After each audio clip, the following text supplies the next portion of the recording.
بقرعید آنے والی ہے 2024 کی. آج جمعے کا دن ہے، پیر کی بقرعید ہے. قربانی سے متعلق چند باتیں آپ کے سامنے پیش کرنی ہے. اللہ تعالیٰ صحیح طرح سے کہنے، سننے، سمجھنے اور عمل کی توفیق. میرا گلا ہی پتہ نہیں کیا ہو گیا ہے، رمضان کے بعد سے بیٹھا ہوا ہی ہے مسلسل. میری جو اوریجنل آواز ہے بہت اچھی ہے، لیکن بہت عرصہ ہو گیا میں نے خود نہیں سنی، مسلسل گلا بیٹھا رہتا ہے. 2-3 مہینے آرام ملے گا گلے کو تو پھر اس قابل ہوگا کہ وہ آواز سیٹ ہو جائے. دیکھو بھائی، جب کسی حکم کی حکمتیں سامنے ہوتی ہیں، کسی آرڈر کی حکمت سامنے ہوتی ہے تو اس آرڈر پہ عمل کرنا آسان ہو. جب آرڈر کی حکمت سامنے نہیں ہوتی تو عمل تو انسان کر لیتا ہے لیکن اس میں دلچسپی نہیں رہتی. میں نے اس کی مثال دی تھی کہ آپ کو کوئی ڈاکٹر میڈیسن دے اور بتا دے کہ یہ کیسے کام کرتی ہے تو پھر اس دوا کو کھانے میں ایک موٹیویشن مل جاتی ہے انسان. قربانی کیا ہے، حج کیا ہے؟ اللہ تعالیٰ نے انسان کو جو پیدا کیا نا، جو آج ہمارا لبرل سیکولر طبقہ سمجھ نہیں پا رہا ہے اس حقیقت کو، اللہ نے انسان کو پیدا کیا ہے یہ دیکھنے کے لیے کہ یہ مجھے یاد رکھتا ہے یا مجھے بھول جاتا ہے. اللہ کو اس سے کوئی غرض نہیں ہے کہ آپ کتنا ڈالر کما لیتے ہیں، کتنا پیسہ کما لیتے ہیں، کتنا بڑا بحریہ ٹاؤن میں آپ نے گھر بنا لیا. اللہ کو اس سے کوئی غرض نہیں ہے، اور غرض ہو بھی کیوں؟ یہ تو عیش و عشرت کی چیز ہے نا. اس کا انسانیت سے کیا تعلق ہے؟ کوئی تعلق ہے انسانیت سے اس کا کہ بڑا گھر بنا لیا، بڑی گاڑی رکھ لی؟ یہ تو عیش کی چیز ہے. ہر شخص چاہتا ہے اپنی خواہشات پوری کرنا، گدھے گھوڑے بھی چاہتے ہیں. آپ نے قربانی کی گائے لائے ہے نا، اس کی مرضی کا چارہ رکھیں گے تو شوق سے کھائے گی، نہیں رکھیں گے تو یوں یوں منہ ہلائے گی. بھائی جس کو بھی اللہ نے روح دی ہے وہ چاہتا ہے کہ اس کو لذتیں حاصل ہوں. بس جتنا اللہ نے جس کو دماغ دیا ہے وہ اس حساب سے لذتوں کا متلاشی ہوتا ہے. گائے کی کھوپڑی اتنی ہے، وہ بس یہی جانتی ہے کہ ہرا کھانا ہے یا سوکھا کھانا ہے. اس سے زیادہ اس میں صلاحیت ہی نہیں دی. انسان کو تھوڑی زیادہ صلاحیت دی ہے تو وہ کباب بنا کے کھاتا ہے، کوفتے بنا کے کھاتا ہے. پھر لیونگ اسٹینڈرڈ اس نے بہت اچھا کر دیا. انڈا موڑ کا لیونگ اسٹینڈرڈ ایک الگ ہے، ڈیفنس کا تھوڑا سا اونچا ہے. جب زیادہ پیسہ آتا ہے آدمی کے پاس، امریکہ کا اور زیادہ اونچا ہے. وہاں بطخیں بھی نظر آ جائیں گی آپ کو جھیل میں تیرتی ہوئی. وہاں بطخوں کا لیونگ اسٹینڈرڈ بھی بہت اونچا ہے. وہاں جو بطخیں ڈکس ہیں نا، ان کا بھی لیونگ اسٹینڈرڈ بہت اونچا ہے. انہیں جو صاف پانی تیرنے کے لیے ملتا ہے وہ ہمیں پینے کے لیے نہیں ملتا. تو ہر نفس خواہشات کا متلاشی، ہر نفس یہ چاہتا ہے میری خواہشات پوری ہوں. تو یہ کوئی کمال نہیں ہے کہ آپ کے پاس گاڑی اچھی آ گئی، آپ کے پاس خوراک اچھی آ گئی، آپ کی ساری خواہشات پوری ہو رہی ہیں. اس کا انسانیت سے کوئی تعلق نہیں ہے. اور ہمارے ہاں مادہ پرست انسان نے انسانیت کو پہچاننے کا جو کرائیٹیریا، جو معیار رکھا ہے وہ یہی رکھا ہے کہ اگر کوئی ٹماٹر کی ریڈی لگا کے بیٹھا ہوا ہے تو وہ انسان نہیں ہے. کوئی ایئر کنڈیشن روم میں کرسی پہ 3 پیس سوٹ ٹائی پہن کے بیٹھا ہوا ہے، عظیم انسان ہے. اس کا انسانیت سے تعلق بولو نہیں ہے، کچھ بھی نہیں ہے. بیکار کی بات ہے. تبھی شاعر نے ایک شعر کہا ہے نا، ارے یہ کیا ظلم کر رہا ہے کہ مرنے والوں پہ مر رہا ہے. یہ بھی تو مرنے والوں پہ ہی مرنا ہو گیا نا. جو آج سوٹ ٹائی سوٹ بوٹ میں بیٹھا ہوا ہے، کل مرے گا کہ نہیں مرے گا؟ لاشوں پہ کیڑوں نے کھانا ہے اس کو، ایسی کی تیسی ختم.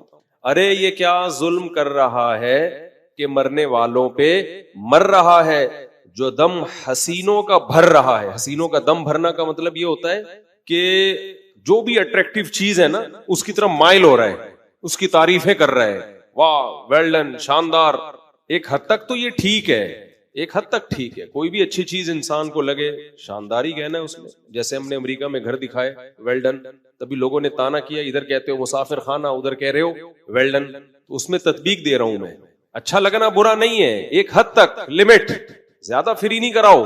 جانا پھٹے پہ ہی ہے، چاہے امریکہ میں رہو، چاہے جاپان میں رہو، چاہے انڈا موڑ پہ رہو، چاہے پٹیل پاڑا پہ رہو. تو ارے یہ کیا ظلم کر رہا ہے کہ مرنے والوں پہ مر رہا ہے، جو دم حسینوں کا بھر رہا ہے، بلند ذوق نظر نہیں ہے. تیری نظر کا جو ذوق ہے نا، تیرا جو ٹیسٹ ہے نا، ٹیسٹ، اس کا معیار بہت کم ہے.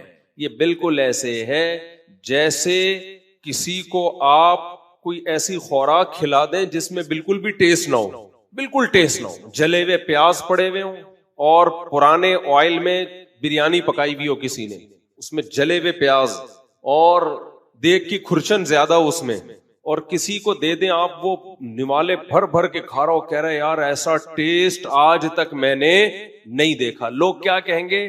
تیرا جو ذوق ہے نا وہ بہت ہی خراب ہے۔ اس کو آپ بولیں گے یہ تو ہماری بلی شوق سے نہیں کھاتی جسے تو نوالے بھر بھر کے کھا رہا ہے، لگتا ہے تو نے کبھی دیگ کی بریانی دیکھی نہیں ہے، سمجھتے نہیں ہو میرا خیال، تیرا جو نظر کا جو ٹیسٹ ہے نا وہ معیاری نہیں۔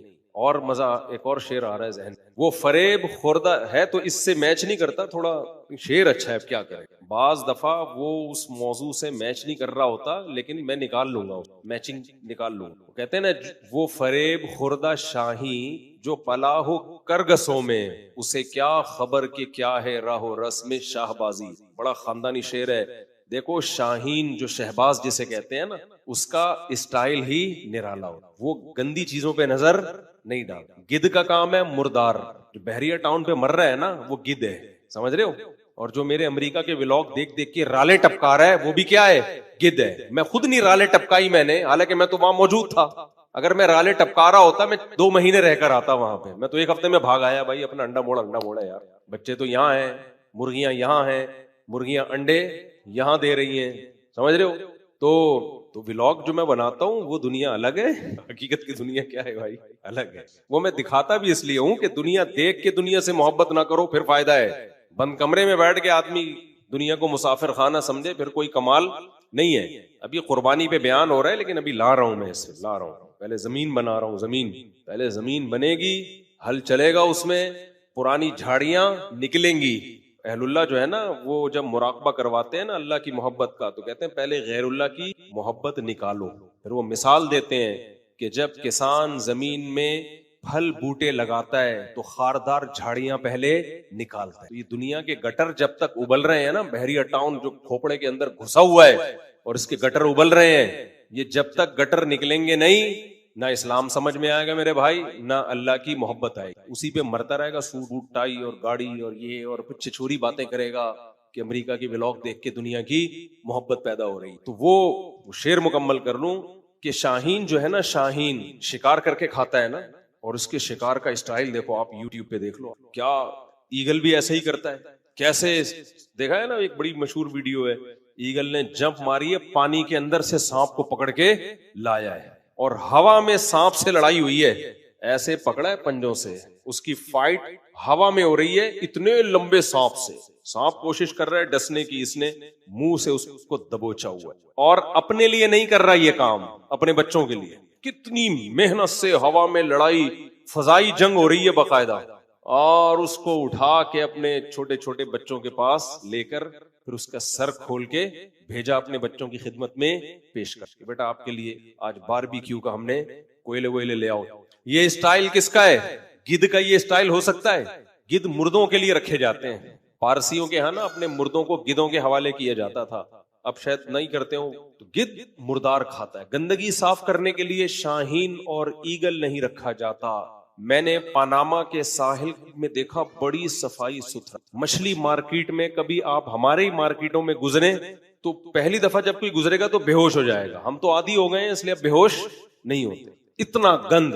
میں پاناما کی مچھلی مارکیٹ میں گیا تو گند نہیں ہے، گدھ رکھے ہوئے انہوں نے، ذرا سی کوئی گندگی ہوگی گدھ اٹھا کے کھا لے۔ اب ہوا یہ کہ شاہین کا بچہ غلطی سے گدھوں میں کہیں گر گیا اور گدھوں کے اندر رہنا شروع کر دیا اس نے، وہ اپنے آپ کو کیا سمجھنے لگا؟ بولو گدھ۔ جب گدھ سمجھنے لگا وہ اپنے آپ کو، تو اب حرکتیں بھی کیسی کرے گا وہ؟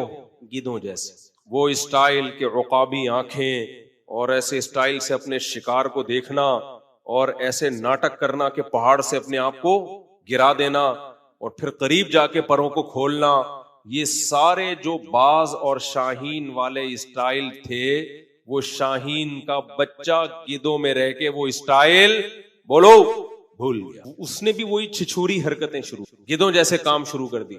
تو فریب خوردہ کا مطلب دھوکا کھایا ہوا شاہین، جو پلا ہو کرگسوں میں، کرگس گدھ کو بولتے ہیں، جو کرگسوں میں شاہین کا بچہ پلا ہو اسے کیا خبر کہ کیا ہے راہ و رسم شہبازی. شہباز کے راہ و رسم اسٹائل کیسے ہوتے ہیں, طور طریقے کیسے ہوتے ہیں, کرگسوں میں پلنے والے شاہین کو یہ پتا نہیں ہوتا. وہ تو مردار پہ منہ مارے گا.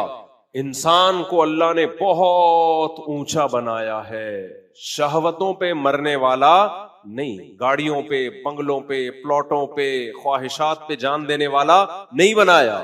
اس کا جو ذوق نظر ہے بہت اونچا ہے انسان کا. اس میں پیغمبر پیدا ہوتے ہیں, پیغمبروں کی سلیکشن فرشتوں میں نہیں ہوتی, کس میں ہوتی ہے؟ انسان. اس میں ابراہیم خلیل اللہ جیسے لوگ پیدا ہوتے ہیں, اس میں محمد صلی اللہ علیہ وسلم جیسے پیدا ہوتے ہیں, اس میں موسیٰ کلیم اللہ جیسے لوگ پیدا ہوتے ہیں, انبیاء پیدا ہوتے ہیں.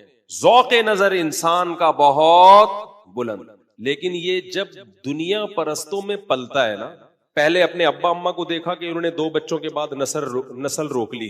کیوں روک لی؟ تاکہ ہمیں کھلانا نہ پڑے. تو ابا اما سے کیا آئی اس کے دماغ میں؟ توکل آیا یا کنجوسی آئے گی؟ توکل تو گیا, ختم. کون کھلاتا ہے؟ کون بچہ پیدا ہوتے ہی ماں کی چھاتیوں میں دودھ پیدا کرتا ہے؟ جو خدا اتنے ثبوت پیش کر رہا تھا اپنے رازق ہونے کے, اس خدا سے نظر بولو بے یار ہٹ جاتی ہے. یہ پہلا جرم کرتے ہیں والدین, سمجھتے ہو؟ پہلے دن سے بچے کو بتا دیں دیکھو ہم نے 2 ہی رکھے کیونکہ ہم اس غربت اور مہنگائی میں 2 سے زیادہ افورڈ, 2 تمیز سے پل جائے, سونے کے نوالے کھلا دو ان کو, یہ اس 8-10 سے بہتر ہے. تو یہ انسٹالیشن یہ بھول گئے بھائی, یہ بچہ ہماری اولاد بعد میں, اللہ کی مخلوق پہلے. میرے ولاگ لوگ دیکھتے ہیں نا, بعض لوگ کہتے ہیں یار اس آدمی اتنے بچے اتنے ماں کچھ کیسے بیٹھا ہوا ہے, اس طرح کی بات. اللہ مجھے نظر سے بچائے, ان کمبختوں کی نظر نہ لگ جائے کہیں, بے غیرتوں کی. ارے پاگلو, یہ خوش رہنے کا سبب ہے, بے وقوفو.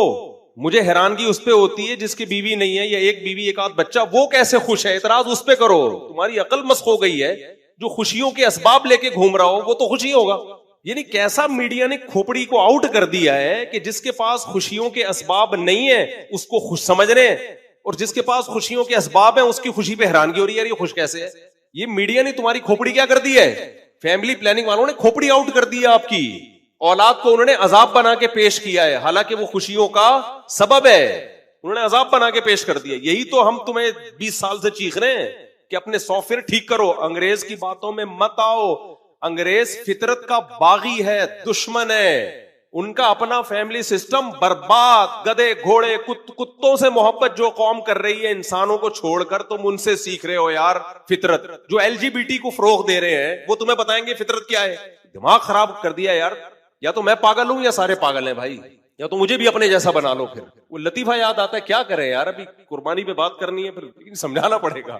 وہ ایک بادشاہ نے جو ہے نا, بادشاہ نے اعلان کیا, اس کو وزیر نے بتایا کہ حضور خواب آیا یا پتہ نہیں کسی نے خبر دی ہے کہ بارش ہونے والی ہے, جو اس بارش کا پانی پیے گا پاگل ہو جائے گا. اور بارش کا پانی تو ظاہر ہے زمین میں جائے گا, نہروں میں جائے گا, سب کو کچھ نہ کچھ ملے گا. تو حضرت پورا ملک پاگل ہونے والا ہے, کیا کریں؟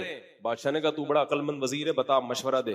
وزیر نے کہا ہم اپنے لیے ایک بہت بڑا تالاب بناتے ہیں, اس میں 50-60 سال کا پانی اسٹور کر لیتے ہیں, ہم دونوں وہیں سے پیا کریں گے چپکے چپکے. ٹھیک ہے نا, ہم دونوں کیا کریں گے, چپکے چپکے وہیں سے پیئیں گے. اچھا میں جو خوش نظر آتا ہوں نا, الحمدللہ میں خوش ہوں بھی, لیکن اس کا یہ مطلب نہیں ہے کہ میں یہ سمجھتا ہوں کہ اللہ مجھ سے خوش. یہ خوشی استدراج بھی ہو سکتی ہے, بعض دفعہ ڈھیل ہوتی ہے اللہ کی طرف سے, تو ہمیں نہیں پتا آخرت میں کیا ہونے والا ہے ہمارے ساتھ, تو اس لیے ڈرتے بھی ہیں. لیکن یہ ضرور بتاتے ہیں کہ تم لوگ جس چیز کو خوشی کا سبب سمجھتے ہو وہ خوشی نہیں ہے, وہ ٹینشن کا سبب ہے. اس میں تمہیں کتے پالنے پڑیں گے ٹینشن دور کرنے کے لیے. اللہ پہ توکل کرو, اعتماد کرو. رزق کس کے ہاتھ میں ہے؟ خدا کی قسم اللہ پہ اعتماد کے بعد جینے کا مزہ, اتنا مزہ ہے نا, ٹینشن ختم. خالق وہ ہے رازق, پھر وہ کھلائے تو بھی خوش, نہیں کھلائے تو بھائی کوئی بات نہیں. جب وہ نہیں کھلا رہا تو کیا زبردستی چھینو گے؟ تو صبر کرو یار, صبر کرو. نہیں کھلا رہا تو کیا کریں ہم, زبردستی تھوڑی چھین, لیکن اس کے حکم کے اگینسٹ نہیں جائیں گے ہم. بعض دفعہ اللہ کسی کو زیادہ دیتا ہے, کسی کو کم دیتا ہے, تو نسل تھوڑی روکی جائے گی اس بیس پہ, یہ تو اللہ پہ الزام ہے. تو وہ بادشاہ سلامت نے بولا کہ وزیر نے بولا ہم اپنے لیے بہت بڑا تالاب ایک بنا لیں, بہت بڑا تالاب. بیچ میں چیزیں یاد آ رہی ہیں نا, بھول نہ جاؤں. یعقوب علیہ السلام کی دوسری زوجہ سے بچہ پیدا ہوا, یوسف علیہ السلام. اس نے ٹینشن دی کہ نہیں دی؟ ہو سکتا ہے فیملی پلاننگ والے وہاں کہتے کہ دیکھو یہ ہوتا ہے, تھوڑے بچے پل رہے تھے نا آرام سے, ایک اور آ گیا تو کتنے مسائل ہو گئے, بھائیوں نے حسد کر کے کنویں میں ڈال دیا. 2 ہی بچے ہوتے تو یہ کنویں والی ٹینشن سے آپ زندگی بھر کے لیے محفوظ رہتے ہیں. کیا خیال ہے بھائی؟ کہتے کہ نہیں کہتے؟ دیکھو ان کے ایک دو بچہ ہے, ان کو نہ خواب آیا اس ٹائپ کا, کوئی 11 ستارے سجدہ کر رہے ہیں, کیا خیال ہے, نہ اس ٹائپ کی کوئی ٹینشن ہے ان کے گھر میں, ایک تھا آرام سے پل کے ختم. آپ کے اتنے بچے تو پھر اس میں باقیوں نے حسد کیا ان کنویں میں اور فلانا ڈمکانا. یعقوب علیہ السلام کے سامنے آپ یہ تقریریں کرتے تو وہ ان تقریروں کو کبھی بھی درست کہتے بھائی اللہ کا حکم ہے نسل بڑھاؤ, آزمائشیں کس کے ہاتھ میں ہے؟ دنیا دارالامتحان ہے بھائی, آزمائش آ گئی صبر کرو. تو صبر کا کیسا صلہ ملا؟ اور اگر وہ آپ کی باتوں میں آ کے دوسری شادی نہ کرتے, اولاد نہ ہوتی, تو یوسف جیسے اولاد بھی نہ ملتی ان کو. تو کہتے مجھے تو اس دوسری زوجہ سے جو میرا بیٹا پیدا ہوا, بعض دفعہ پہلی سے ایسی اولاد مل جاتی ہے. کہتے ہیں مجھے تو قرآن میں ذکر ہی یوسف کے عنوان سے اللہ نے میرا اہتمام سے ذکر کیا ہے. تو ہم نے اللہ پہ توکل کرنا ہے, نتائج کس کے ہاتھ میں چھوڑنے ہیں؟ اللہ کے ہاتھ میں. ہم سیکولر لبرل لوگ نہیں ہیں, انگریز نہیں ہیں, ہم اللہ کو ماننے والے ہیں. قربانی ہمیں یہی تو سکھاتی ہے. ابھی آ رہا ہوں اس طرف میں انشاءاللہ, پہلے یہ لطیفات ختم ہو جائے. تو اب ظاہر تالاب میں پانی جمع کرنے میں ٹائم لگے گا نا, تو میں نے بادشاہ کو ٹائم دیا ہوا ہے کہ اتنی دیر میں آپ تالاب میں, تاکہ میں 2-3 چٹکلے سنا. ابھی جمع کرنے ہیں وہ لوگ, تو اتنا پانی جمع کر لیا 50-60 سال کے لیے کافی. بارش ہوئی, پبلک ساری پاگل ہو گئی, اور بادشاہ وزیر چھپ چھپ کے وہاں سے. اب ہوا یہ کہ چونکہ ساری پبلک پاگل ہو گئی, بادشاہ وزیر پاگل نہیں ہوئے, تو پوری پبلک کو پاگل کون لگے گا؟ بادشاہ. کیونکہ اب ساری پبلک ایک جیسی الٹی باتیں کر رہی ہے کہ بچے 2 ہی اچھے, بیوی ایک ہی اچھی, نسل مت بڑھاؤ, بڑھاپے میں کتے پالو, پیسے جمع کرو. صحیح ہے نا, وہ کتا تمہاری خدمت کرے گا بجائے اس کے کہ تمہاری اولاد بڑھاپے میں تمہیں پالے. گورنمنٹ کا کام ہے اولڈ ہاؤس کھول کے تمہیں پالنا, پیسہ کماؤ, ملازم رکھو بڑھاپے میں, وہ تمہیں پالیں گے. ملازم کو کون پالے گا بڑھاپے میں؟ یہ نہیں اس کا جواب ان کم بختوں کے پاس نہیں. ایک صاحب نے مجھے کہا بھائی بچے پیدا کرنے کے بجائے بہتر ہے پیسہ کماؤ, بڑھاپے میں ملازم رکھو. کم بخت وہ ملازم بھی, جب وہ تو غریب ہے, اس کو تو تم اور منع کر رہے ہو بچے پیدا کرنے سے, وہ کس کو ملازم رکھے گا بڑھاپے میں؟ ملازم اور اولاد میں فرق نہیں ہے کیا؟ آپ کہہ سکتے ہو نافرمان اولادیں بھی تو ہوتی ہیں, ریشو کم ہے, اتنی نافرمان کے ماں باپ کو بھول جائیں. دوسری بات یہ, وہ نئی خدمت کرے گی, آخرت میں اللہ اس کا متبادل دے گا تمہیں, آلٹرنیٹ دے گا اس کا. اولاد ہی نہیں ہے تو کیا آلٹرنیٹ ملے گا تمہیں؟ تو اب پوری قوم نے بادشاہ وزیر کے خلاف نعرے بازی شروع کر دی. ہم سب عقل مند ہیں, کیونکہ سب پاگلوں جیسی باتیں کر رہے تھے نا, یہ 2 عقل مندی کی باتیں کرتے تھے. تو پوری قوم نے بادشاہ وزیر کے خلاف جلوس نکالنا شروع کر دیا. بادشاہ وزیر پاگل ہے, ان کو ملک سے نکالو. پھر بادشاہ نے وزیر کو بلایا, بھائی یہ تو معاملہ سارا کیا ہو گیا, یہ تو پروگرام ہی بڑھنے لگا ہے ہمارا. وزیر نے کہا حضرت ایک ہی مشورہ ہے کہ ہم وہ پانی کہ ہم بھی ان جیسے ہو. تو آپ لوگ چاہتے ہو کہ میں بھی پانی پی کے آپ جیسا ہو جاؤں, ایک بیوی 2 بچے کی بات کروں, موت مر جاؤں گا میں, ایسی حماقت, میں ویسا پاگل الحمدللہ نہیں, میں فطرت سے کبھی نیچر سے بغاوت نہیں. میں کہتا ہوں عورت گھر کی 4 دیواری کے لیے, ملازمت اور جاب کے لیے نہیں ہے, اس کا گھر میں رہنا اس کے لیے زیادہ مفید ہے. یہ لبرل سیکولر طبقے نے نکالا ہے عورتوں کو گھروں سے باہر, اس میں آپ کا بیڑا بعد میں غرق ہوگا, عورت کا بیڑا پہلے غرق ہوگا. ہماری دادیاں نانیاں جن کو کچھ بھی نہیں آتا تھا, عیش والی زندگی گزاری ہے انہوں نے گھروں کے اندر رہ کر, اپنی اولادیں پوتے نواسوں بہووں دامادوں میں. اور آج کی ایجوکیٹڈ خاتون, پڑھی لکھی خاتون جو اچھے جاب کر رہی ہے, خدا کی قسم 50-55 کے بعد ان کی زندگی ایسی بدترین زندگی ہوتی ہے کہ قابل ترس ہوتی ہے, اور ترس کھانے والا بھی کوئی نہیں ہوتا. نیچر سے کب کیوں بغاوت کر رہے ہو؟ یہ تو شکر ہے ہم اس سیکولر لبرل لوگوں کے باتوں میں نہیں آتے, کیونکہ ہمارے پاس مذہب ہے, اسلام ہے, ورنہ ہم بھی وہی حمقوں والی باتیں شروع کر دیتے. ہر کمپنی میں حکم دیا جا رہا ہے کہ لڑکیوں کو بھی رکھو, یہ لا ہے. کمپنی والے کہتے ہیں ہم جب خواتین کو رکھتے ہیں بہت دفعہ کام ویسا نہیں مل رہا ہوتا ہے جیسے آدمیوں کو رکھ کے ملتا ہے. ڈانٹ ہم ان کو سکتے نہیں ہیں, سختی ہم ان پہ کر نہیں سکتے, ہیرسمنٹ کا کیس بن جاتا ہے. ارے کمبختو, یہ گھروں کی زینت بناؤ, 2-3 شادیوں کا رواج سوسائٹی میں ڈالو تاکہ ہر عورت کو اچھا شوہر ملے. یہ اس کی نیچر ہے, اس کو مرد چاہیے زندگی میں. انگریز نے کیا کیا, زنا کو عام کر دیا.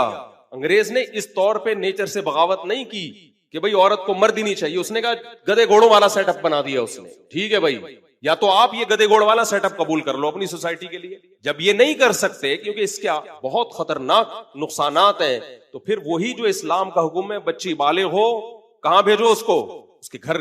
یہ نیچرل ہے, اس میں سکون ہے. اول نظر میں لگے گا ظلم ہے, لیکن حقیقت میں کیا ہے, یہ سکون کی زندگی ہے. صدیوں سے مسلمان یہی زندگی گزارتے آ رہے ہیں. وہ ایک پاگل کا بیان آیا تھا کہ عورت جو ہے نا وہ اس کو آپ جاب دلائیں کہیں اس کو طلاق ہو گئی تو کہاں سے کمائے گی, بیوہ ہو گئی, طلاق ہو گئی یا بیوہ ہو گئی, پہلی بات اگر طلاق نہیں ہوئی نا تو اسی بیس پہ طلاق ہوگی, اس کو اس میں برداشت ہوگی, آنکھوں میں آنکھیں ڈال کے بات کرے گی مرد کے. آپ کہہ سکتے ہیں مرد کے ماتحت نہیں ہوگی, ماتحت نہ ہونے کا نقصان ہوگا اس کو. نقصان کیا ہوگا؟ مرد چھوڑ دے گا اس کو. جب چھوڑے گا تو کیا اس کو مرد نہیں چاہیے زندگی میں؟ اللہ نے آدم کو پہلے پیدا کیا, حوا کو بعد میں. آدم نے کچھ وقت حوا کے بغیر گزارے, حوا نے ایک سیکنڈ بھی آدم کے بغیر نہیں گزارا. یہ بتا دی اللہ نے جب انسانیت کی ابتدا تھی کہ مرد عورت کے بغیر سروائیو کر سکتا ہے, عورت مرد کے بغیر سروائیو نہیں کر سکتی. اس کے لیے پہلے مرد کا انتظام کیا اللہ نے. سمجھتے نہیں ہو بات کو. آج خواتین کہتی ہیں مردوں کے بغیر گزارا کر لیتی ہیں, نہیں ہوتا آپ کا گزارا, جھوٹ بولتی ہو آپ, ٹوپی کرا رہی ہو. شوہر نہیں ملتا تو ادھر ادھر چکر چلاتی ہو. ٹک ٹاک پہ لڑکیاں کیوں طوائف بن کے ناچ رہی ہیں؟ مردوں کو اٹریکٹ کرنے کے لیے, لڑکیوں کو اٹریکٹ کرنے کے لیے, یا ہیجڑوں کو اٹریکٹ کرنے کے لیے نہیں ہو رہا یہ سب کچھ. چھوڑو, نہیں آ رہی سمجھ میں تو ایسے ہی ٹھیک ہے بھائی, کیا کریں, کس سے لڑے یار. مجھے ایسے ہی لگتا ہے تو میں پاگل ہو گیا ہوں یا باقی سب پاگل ہو گئے, سوائے علماء صلحاء جو دین پہ چلتے ہیں. تو خیر پھر ہم آتے ہیں دوبارہ, کیا بات چل رہی تھی؟ ہاں وہ شاہین والی بات نہیں, پہلے تو وہ پاگل والی مکمل ہو گئی, وہ پانی تو پی لیا تھا نا, تو وہ بھی ہو پاگل ہو, تو ہم ایسے پاگل انشاءاللہ. تو میں یہ عرض کر رہا تھا کہ وہ فریب خوردہ شاہی جو پلا ہو کرگسوں میں, اسے کیا خبر کہ کیا ہے راہ و رسم شاہبہ. جو شاہین کا بچہ کمبخت کووں اور گدھوں میں پلا ہو, اسے کیا خبر کہ شاہین کے اسٹائل کیا ہوتے ہیں. شاہین کن چیزوں پہ مرتا ہے, کن چیزوں پہ؟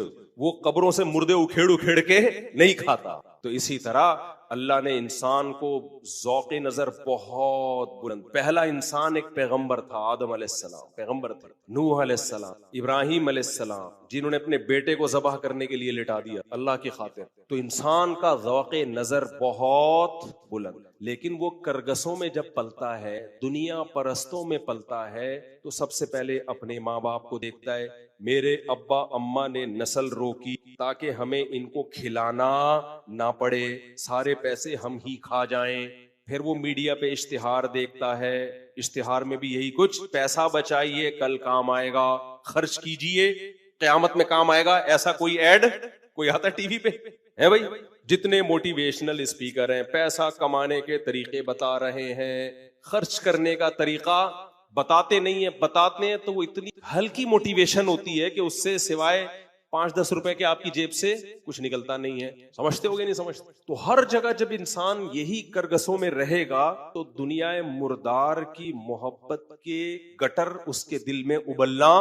دل میں یا تو چشمے ابلتے ہیں اللہ کی محبت کے, یا دنیا مردار کے گٹر ابلتے ہیں. سمجھ رہے ہو؟ دنیا مردار کے چشمے نہیں ہوتے, گٹر ابل رہے ہوتے ہیں جو انڈا موڑ پہ آپ کو نظر آئیں گے. یہ گٹر کم خطرناک ہے. اگر آپ ایسے علاقے میں رہتے ہو, امریکہ میں, جاپان میں, سوئٹزرلینڈ میں, جہاں خوبصورت چشمے ابل رہے ہوں, لیکن آپ کے دل میں دنیا کی محبت کے گٹر ہوں, تو اس سے اچھا وہ انڈا موڑ ہے جس میں گٹر ابل رہے ہوں لیکن دل میں اللہ کی محبت کے چشمے ہوں. پہلے کس کی حفاظت کرنی ہے میرے بھائی؟ دل کی. سوچ کے ہماری گورنمنٹ ہمارے گٹر کے ڈھکن نہیں لگاتی. ہماری گورنمنٹ کو یہ مضمون پتا ہے کہ اصل کیا ہے, دل. ان کو کہنا چاہیے دل میں اللہ کی محبت کے چشمے ابل رہے ہوتے تو گٹر کے ڈھکن لگے ہوئے ہوتے. اس کا بھی اللہ کی محبت سے بہت گہرا تعلق ہے. خیر, تو جب کرگسوں میں پلے بڑھے تو محبت کس کی پیدا ہوگی؟ اسٹائل کون سا آئے گا؟ گدوں والا. بحریہ ٹاؤن کے پلاٹوں پہ مر رہا ہے, یہ دیکھ رہا ہے کہ 10 کروڑ کا پلاٹ ہے, 1 ارب کا پلاٹ ہے. یہ نہیں دیکھ رہا کہ جو پورا ٹاؤن بنانے والا ہے کل وہ بھی پھٹے پہ لیٹا ہوا ہوگا. کیا خیال ہے؟ وہ بغیر جیب کے کفن پہنا کے اس کو بھی لٹایا جا رہا ہوگا اور بزبان حال کہہ رہا ہوگا میرا تو بحریہ ٹاؤن کا پورا پروگرام ہی بڑھ گیا. کہہ رہا ہوگا کہ نہیں کہہ رہا ہوگا؟ میرا تو, تم 2 پلاٹ پہ مر رہے ہو, یہ تو بنانے والا میں ہوں. اللہ زندگی دے, اس کے دشمن نہیں ہے. ہو سکتا ہے کل ہم بھی خرید رہے ہوں. خریدنا منع تھوڑی ہے, دل لگانا منع ہے. ان للہ عبادا فتنا طلقوا الدنيا وخافوا الفتنا نظروا الیہا فلما علموا انها ليست لحي وطنا جعلوها لجة واتخذوا صالح الاعمال فيها سفنا. امام شافعی کا شعر ہے کہ اللہ کے کچھ بڑے ذہین بندے ہیں. کچھ 3 طرح کے کیٹیگری امام شافعی نے تقسیم کی. ایک تو بے وقوف احمق کرگس گدھ جو دنیا اختیار بھی کر رہے ہیں اور دنیا پہ رالیں بھی ٹپکا رہے ہیں. ان سے جب دنیا کی کوئی نعمت چھنتی ہے تو برین ہیمریج سے مر جاتے ہیں. ان کو ٹماٹر والے جہنمی لگتے ہیں. ہر وقت ان کی یہی ٹینشن ہے، میرا گھر اچھا، میرا لباس اچھا، میری خوراک اچھی، میری عزت، میری شہرت. یہ نہیں پتا کہ کتنے جنازے اٹھ چکے. یہ ہے کرگس اور گدھ. امام شافعی کے شعر کا میں ترجمہ اردو میں مفہوم بیان کر رہا ہوں، سمجھتے ہو؟ یہ کرگس اور گدھ ہے. کہا کچھ بے وقوف ہیں، ان کے دل میں دنیا کی محبت تو نہیں ہے لیکن ہے احمق. دنیا کی محبت تو نہیں ہے، وہ کیا ہے لیکن احمق اور بے وقوف. یہ وہ ہیں جنہوں نے دنیا کو بالکل ہی لات مار دی ہے اور جنگلوں میں نکل گئے، بالکل دنیا چھوڑ دی. جیسے عیسائیوں میں راہب آپ کو ملیں گے، ہندوؤں میں پنڈت بہت سے ایسے ہیں، سلے ہوئے کپڑے نہیں پہنتے اور گوشت نہیں کھاتے، ساری زندگی کھیرے ککڑیوں پہ گزارا کر دیتے ہیں. ٹماٹر ان کی فیوریٹ ڈش ہے، ان کی بقرعید بھی ٹماٹر سے ہی گزرتی ہے. اور وہ مرغ مسلم نہیں کھاتے، بریانی نہیں. بریانی کی دیکھ کے ڈھکن جب کھلتا ہے اس کی خوشبو کا ان کو پتہ ہی نہیں ہے. مجھے بتانے میں اتنا مزہ آ رہا ہے، اس کو کھانے میں کتنا مزہ ہے. ڈھکن کا اپنا مزہ ہے یا نہیں ہے؟ جب دیگ کی بریانی ہو نا اور لکڑی کے اس پہ پکی ہوئی ہو، لکڑی کے یعنی لکڑی پہ پکی ہوئی ہو نا، اس کا اپنا ذائقہ ہو، اور بڑے رواج ڈالا ہوا اس کے اندر، چربی وربی ڈالی ہوئی ہو، پھر بڑے گوشت کی ہو یا بکرے کی ہو، لیکن کیا بتائیں اس کے ساتھ ہو، رواج کے ساتھ. پھر جب ڈھکن کھلتا ہے مزہ آتا ہے کہ نہیں آتا؟ تو امام شافعی کے بقول کچھ احمق اور بے وقوف ایسے ہیں جنہوں نے یہ بیانات سنے کہ دنیا مسافر خانہ ہے، مسافر خانہ ہے. قرآن میں پڑھا، تورات میں پڑھا، انجیل میں پڑھا، انہوں نے دنیا ہی چھوڑ دی. لات مار، کوئی دیکھ کی ڈھکن مکن نہیں. ابلے ہوئے چاول کھانے، بوائل چاول، وہ بھی جب شدید بھوک لگے چارنے والے لے لو بس، اور ککڑی کے ساتھ گوشت موشت اور مرغ و مسلم اور بحریہ ٹاؤن اور امریکہ کیا، جاپان کیا، اور گھر کیا، گندے نالے پہ چھپڑا ڈال لو بس. جراثیم آئیں گے تو کوئی بات نہیں، مر جائیں گے نا. تو دنیا کیا ہے؟ مسافر خانہ ہے. مرنا تو ایسے ہی، گندے نالے پہ رہ رہے ہیں، وہ چھپڑا ڈالا ہوا ہے، نہاتے نہیں ہیں تاکہ جراثیم زیادہ سے زیادہ حملہ کر سکے. جراثیم بھی تو اللہ کی مخلوق ہے نا، اس کا بھی پیٹ بھرنے کا ثواب ملتا ہے. کیا خیال ہے بھائی؟ ایک صاحب کو میں نے کہا کہ پانی بوائل کر کے، وہ ڈاکٹر کہہ رہے ہیں کہ جراثیم بہت آ رہے ہیں، ان کی لاشیں تو پھر وہ اندر ہی رہے، جراثیم کی لاشیں تو اندر ہی ہوں گی. علوم ہیں یہ علوم، یہ وہ علوم ہیں جو روحانی عاملوں کے پاس ہوتے. یہ علم نہیں ہے، یہ کیا ہے؟ علوم. میں نے کہا میرے پاس اس کا جواب، وہ لاشیں بھی تو پیٹ میں جائیں گے. اب کسی ڈاکٹر سے پوچھنا بھائی وہ لاشوں کا وہ کیسے نکالیں؟ جراثیم کو جب پانی کو جب ہم بوائل کریں تو اندر لاشوں کو ہم کیسے نکالیں؟ علوم تو ہیں باہر. خیر، تو دوسرے وہ لوگ ہیں جنہوں نے دنیا کو کیا کر دی؟ طلاق دے، نکال دیا. یہ بھی بے وقوف ہیں. کیوں؟ دنیا کی نعمتیں جو اللہ نے انسانوں کے لیے پیدا کی ان سے لطف اندوز ہی نہیں ہو، کیونکہ دنیا کو چھوڑنے کا ثواب نہیں ہے کوئی. قل من حرم زینت اللہ التی، کیا ہے؟ قل من حرم زینت اللہ التی اخرج لعبادہ والطیبات من الرزق. اللہ کہتے ہیں کہ یہ تو میں نے پیدا تمہارے لیے کیے ہیں، تو ان کو کون حرام کر سکتا ہے؟ پھر اللہ نے پیدا کیوں کی ہیں اگر کھلانی نہیں تھی، پابندیاں لگانی تھی؟ امام شافعی کہتے ہیں کچھ بندے بڑے ہوشیار ہیں، انہوں نے کہا رکھو، استعمال کرو لونڈی اور باندی بنا کے، لطف اندوز بھی ہو لیکن دل میں جگہ مت دو. دل کہاں رکھو؟ آخرت کے لیے. نہیں آئی میرا خیال ہے بات؟ رکھو، انجوائے کرو، نعمتیں حاصل کرو، دل میں جگہ مت دو. اب آپ کہہ سکتے ہو یار لطف اندوز بھی ہوں اور دل میں جگہ بھی نہ دیں، یہ دونوں چیزیں کیسے جمع ہو سکتی ہیں؟ بالکل جمع ہو سکتی ہیں. کسی کو باپ بنا کے، کسی کو باپ بھی بنایا جا سکتا ہے اور کسی کو غلام بنا کے بھی اس سے خدمت. بولو نا.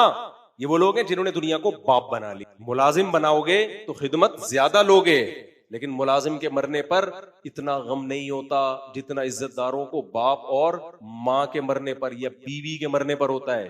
دوسرا، آپ کے دل میں دنیا گھسی ہے کہ نہیں گھسی، اس کا معیار یہ ہے کہ چھننے پہ غم کتنا ہوتا ہے. لطف اندوز دنیا سے سب ہوتے ہیں، لیکن جن کے دل میں دنیا ہوتی ہے ان کو دنیا چھننے کا غم بہت ہوتا ہے. جن کے دل میں دنیا نہیں ہوتی ان کو چھننے کا غم نہیں ہوتا.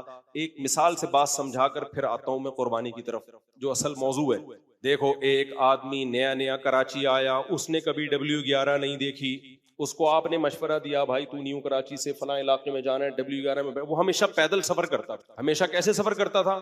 اب اس کو جگہ مل گئی W11 میں سیٹ پہ کھڑکی والی، گانا بھی اچھا سا لگا دیا اس کے. مطلب گانے بہت لگے ہوتے تھے W11 میں، آپ کا پتہ نہیں گانا بھی کون سا لگا دیا اس کی مرضی. بہت سے لوگ تو W11 میں سفر ہی گانوں کے چکر میں کر رہے ہیں. W11 والوں سے گزارش ہے اتنے لوگوں کا گناہ اپنے سر پہ لے کے کیوں جا رہے؟ تو وہ انجوائے کرے گا کہ نہیں کرے گا؟ انجوائے کتنا مزہ آئے گا یار، زبردست سیٹ، زبردست گنڈے الپاڑا سب کچھ آ رہا ہے راستے میں. بھائی یہی انجوائے ہوا کراچی میں، اس سے زیادہ انجوائے نہیں ہو سکتا. سوئٹزرلینڈ کی پہاڑیاں تھوڑی آئیں گی کراچی میں. اچانک کیا ہوا کہ جی کنڈکٹر نے بولا کہ یار جگہ فل ہو گئی ہے, انٹی آئی ہیں یا کوئی بوڑھے آدمی, اور آپ کھڑے ہو کے سفر کرو اور پائیدان پہ آ جاؤ. اب وہ پائیدان پہ لٹک لٹک کے تو کیا خودکشی کر کے مر جائے گا وہ؟ بولو. بولے گا یار میری تو زندگی کیا ہو گئی, مجھ سے تو چھن گئی, کھڑکی والی سیٹ چھن گئی. ایک تو بیٹھا ہوا تھا میں, اوپر سے کھڑکی کی طرف ونڈو, اتنا انجوائے کر رہا تھا میں لائف کو یار. ٹماٹر والا بھی نظر آ رہا تھا, یہی انجوائے کرے گا کراچی میں جو مثال یہی ہوگی نا. اور پھر وہ گولے گنڈے والا بھی نظر آیا, اتنا لائف کو انجوائے کر رہا تھا یار. اب مجھے کہاں پائیدان پہ لٹک کے, اب وہ ڈپریشن کی گولیاں نکال کے اسٹریس ہو رہی, ڈپریشن. فون کر رہے ڈاکٹر صاحب میری زندگیوں میں رنگینیاں ختم. ڈاکٹر اگر اسی جیسا بے وقوف ہوگا تو اس کو میڈیسن لکھ, اور اگر تھوڑی سی کھوپڑی ہے تو ڈاکٹر اس سے پوچھے گا ٹینشن کس بات کی ہو رہی ہے, کہے گا حضرت میں پائیدان پہ سفر کر کے ہوں, کھڑکی والی جگہ پہ تھا, ونڈو سیٹ ملی ہوئی تھی, اب کس پہ آ گیا ہوں, پائیدان.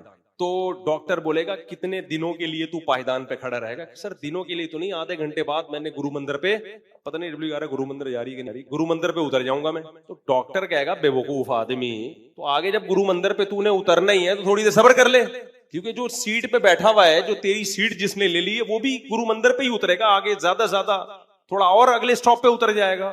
تو ایسا کر, تو ڈپریشن کی گولی مت کھا, تو کسی پاگلوں کے ہسپتال میں ایڈمیشن لے لے. تیری کھوپڑی کیا ہو گئی ہے, آؤٹ ہو گئی ہے. یہ تیری کھوپڑی کے سافٹ ویئر ہی چینج کرنے پڑیں گے. تو بھائی دنیا, جو علماء, جو صلحاء, جو اللہ والے لوگ ہیں نا, وہ دنیا کو لات نہیں مارتے, انجوائے کرتے ہیں. اتنا فری کراتے ہیں جتنا فری بنتا ہے, زیادہ لفٹ نہیں کراتے.